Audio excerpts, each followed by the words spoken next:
Hi, good morning to one and all. Today I am going to solve a problem on composite bars.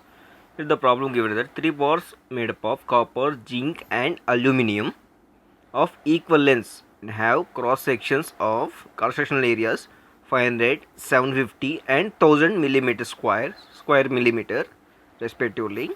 Okay, they are rigidly connected at their ends. Okay, the three bars are equal length.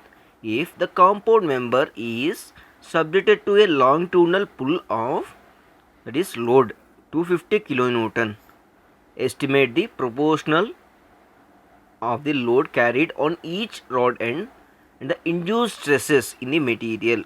Next, take the value of Young's modulus is for copper is 1.3 into 10 power 5, for zinc 1 into 10 power 5. Next, for aluminium 0.8 into 10 power 5. Okay, first draw the diagram for a given problem. First I drawn rigid support. Next I am drawing the three bars of equal lengths, but material of the bars is changed, different. The first one indicates the copper material, and second one indicates the zinc, and third one indicates the aluminium. Okay, the both ends are rigidly connected, okay, with the same length, and give the names for every material. This copper and zinc and aluminium. Okay, next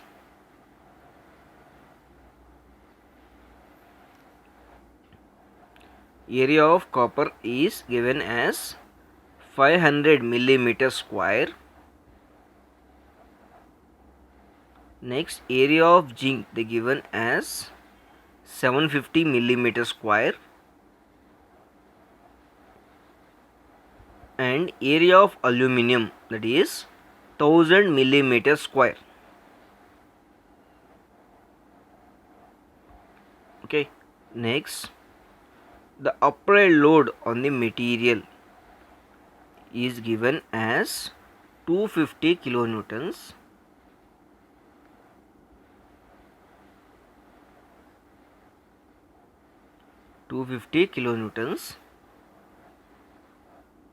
Next,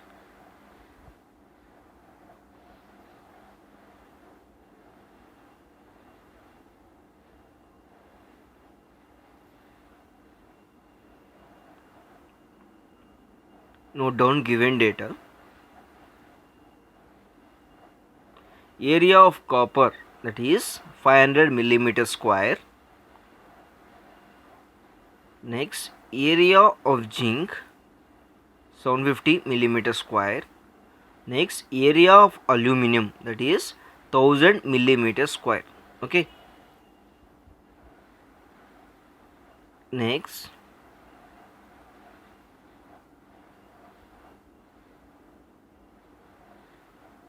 load on the composite section, that is 250 kilonewtons.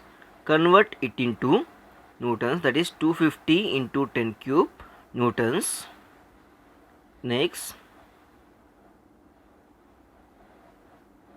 Young's modulus of the copper material they given as 1.3 into 10 cube 10 power 5 Newton per millimeter square. Next, Young's modulus of zinc is 1 into 10 power 5 Newton per millimeter square.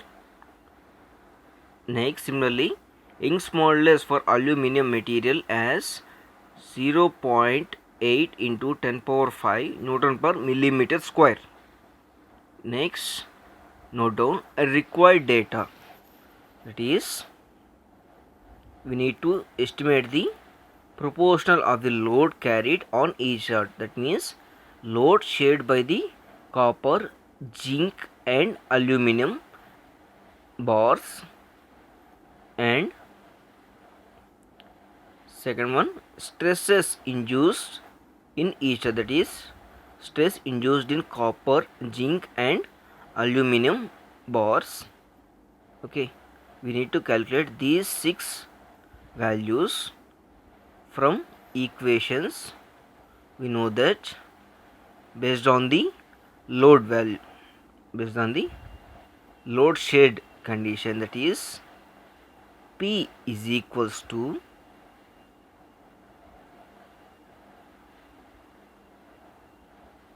sigma C AC plus sigma Z AZ plus sigma AL area of aluminum.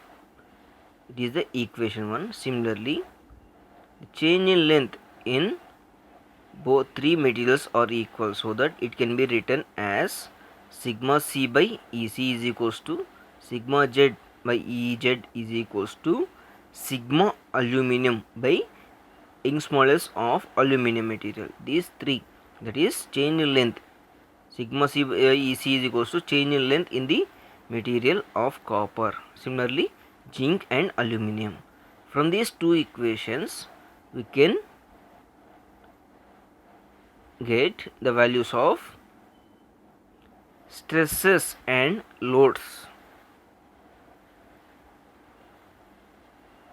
Values we can get by solving these two equations. Okay, next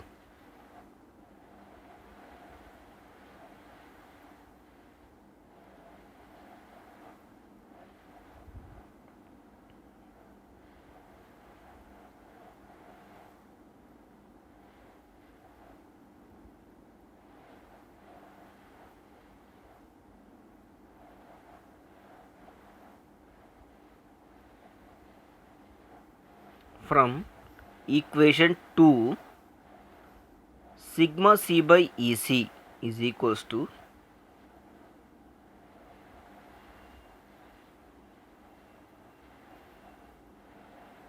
stress in aluminum material by Young's modulus of aluminum into EC.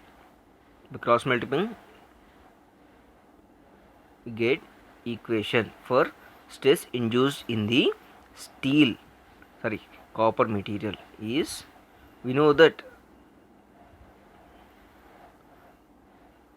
Young's modulus for the copper material 1.3 into 10 power 5 by Young's modulus for aluminum is 0.8 into 10 power 5. Okay, by simplifying this, we will get stress induced in the copper material in terms of stress induced aluminum, that is 1.625 stress induced in aluminum material. It is represented as equation 3. Similarly, sigma Z is equals to sigma aluminum by stress induced in the aluminum material by Young's modulus of aluminum material into Young's modulus of zinc. Okay, substitute the values of Young's modulus zinc material and aluminum material, that is 1 into 10 power 5 by Young's modulus of aluminum material as 0.8 into 10 power 5. By simplifying this equation, we will get the value of stress induced in the zinc material is 1.25 times of stress induced in the aluminum material. It is represented in equation 4.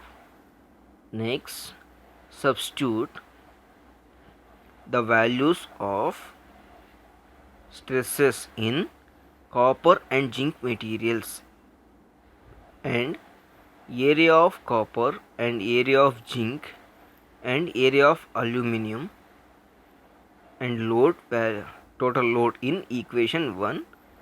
The total load is 250 kilonewton, that is 250 into 10 cube, that equals to sigma C, that is 1.625 sigma aluminum into area. Area is, we need to calculate, that is pi by 4.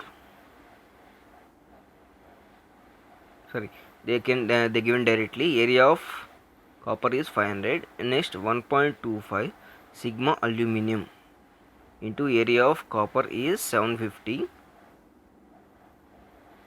Next, sigma Al into area of aluminum is 1000. Okay, by simplifying this equation we can get the value of stress induced in the aluminum material is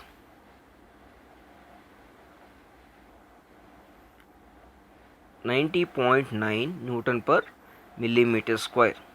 It is the stress induced in the aluminum material. Similarly, by substituting this stress induced in the aluminum in equation 3 and 4, we will get the values of stress induced in the copper and zinc. Okay, substitute stress induced in the aluminum in equation 3. Therefore, equation 3 and 4. Therefore, sigma C is equals to 1.625 into aluminum stress, that is 90.9. By multiplying these values, we will get the value 147.7 Newton per millimeter square. It is the stress induced in the copper. Similarly, in zinc, 1.25 into 90.9, that equals to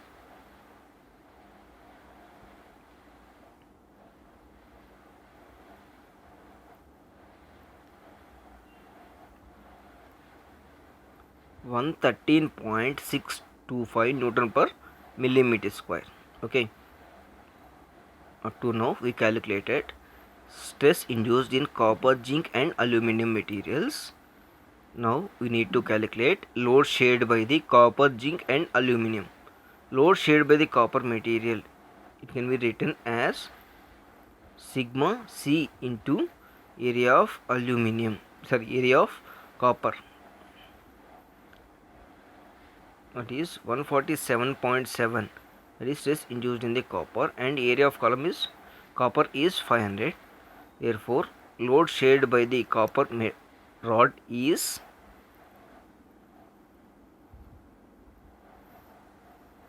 73850 newtons. Similarly, for remaining materials zinc and aluminum, sigma Z into area of aluminum, area of Z, zinc, that is 113.625 into area of zinc is the given as 750. Okay, by multiplying these two values we will get load shared by the zinc, that is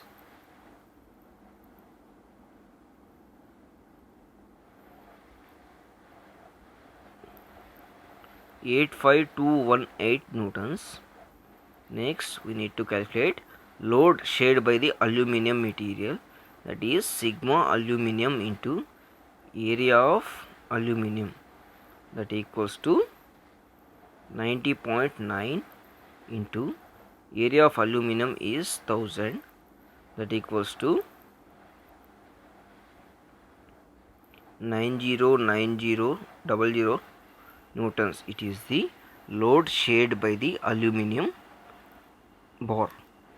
Okay, thank you.